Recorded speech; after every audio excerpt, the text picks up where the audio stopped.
WhatsApp everyone, আশা করি সবাই ভালো আছেন। নতুন লেটেস্ট একটা ভিডিও জুড়ে আপনাদের সাথে আছি আমি সিজন।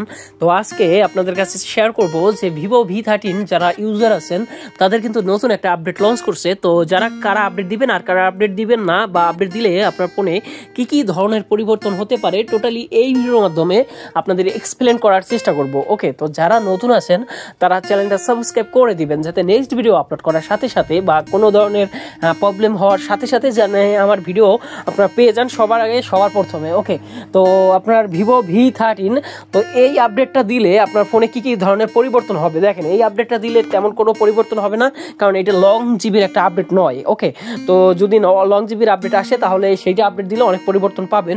তবে এটা হচ্ছে আপনার একটা সিকিউরিটি আপডেট, যা আপডেটটা মনে করেন প্রত্যেক মাসে অন্তত 2 মাসে বা 3 মাসে অন্তত অ্যান্ড্রয়েড সিস্টেম এরকমভাবেই পরিচালিত হয়, যেটা সিকিউরিটি সিস্টেম আপনাকে অনেক হার্ড করে বা আপনার অ্যান্ড্রয়েড সিস্টেমটাকে আরও স্মুথ করে।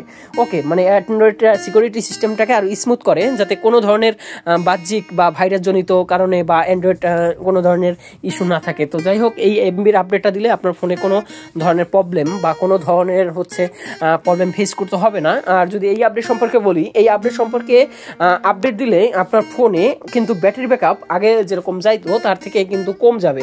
কেননা এই আপডেটটা দিলে আপনার ব্যাটারি ব্যাকআপ কতটা পারফরমেন্স করবে তা জানি না, তবে আপনার ব্যাটারি ব্যাকআপ কিন্তু আগের থেকে অনেক কম টিকবে। ঠিক আছে, আর এই আপডেটটা কারা দিবেন আর কারা দিবেন না দেখেন ভাইয়া, এই আপডেটটা দিলে আপনার সেরকম কোনো প্রবলেম হবে না, তবে যখন আপনি ফোনটা ক্রয় করছিলেন তখন যে ব্যাটারি ব্যাকআপ পেতেন তার থেকে অনেকটাই কম পাবেন।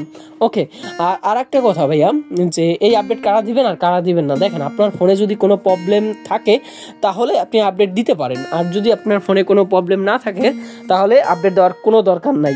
তো এখন ব্যাটারি ব্যাকআপের কথা যদি বলি, তো ব্যাটারি ব্যাকআপ ভাইয়া আপনার সর্বোচ্চ আগে যাইতে হচ্ছে 13 থেকে 14 ঘন্টা, যারা রেগুলার ইউজ করতেন। তো রেগুলার ইউজারের ভিতরে ধরা হয় হচ্ছে ফেসবুক, মেসেঞ্জার, হোয়াটসঅ্যাপ, ঠিক আছে, একটু গেম। ওকে, তো এর ভিতরে হচ্ছে আপনার 12 থেকে 13 ঘন্টা যাইতো, আর 5000 mAh ব্যাটারি আপনার সবাই অবগত আছেন। তো এতে 12 থেকে 13 ঘন্টা যাইতো। আর একটা কথা, আপনারা সবাই জানেন যে আপনার 13 থেকে 14 ঘন্টা যাইতো, ঠিক আছে, কিন্তু যখন আপনি গেমস খেলতেন তখন কিন্তু আপনার 6 থেকে 7 ঘন্টা বা সর্বোচ্চ 8 ঘন্টা যাইতো। তো যাই হোক, আপনি যখন আপডেটটা দিবেন তখন কিন্তু ব্যাটারি ব্যাকআপ একটু কম পাবেন। ওকে, তো ভিউয়ার্স, আশা করি বুঝতে পারছেন। আর আরেকটা বলি যে ক্যামেরার সম্পর্কে ভাইয়া, ক্যামেরা সম্পর্কে বলতে গেলে একটু বেটার কোয়ালিটির যদি ক্যামেরা চান তাহলে আপনি এমএলএমসি 8.4টা ইউজ করতে পারেন। ক্যামেরার জন্য খুব ভালো একটা পারফরমেন্স পেয়ে যাবেন। তবে আপনার এই যে ক্যামেরা, এই ক্যামেরা, ঠিক আছে, এলএমসি 8.4টা ইউজ করার কোনো দরকার নাই। মানে আপনার যদি অখুশি হন বা ক্যামেরা যদি সন্তুষ্ট না থাকেন তাহলে আপনার 8.4 বা এলএমসি 8.4 আমার সম্পর্কে ভিডিও আছে, সেই ভিডিও পেয়ে যাবেন।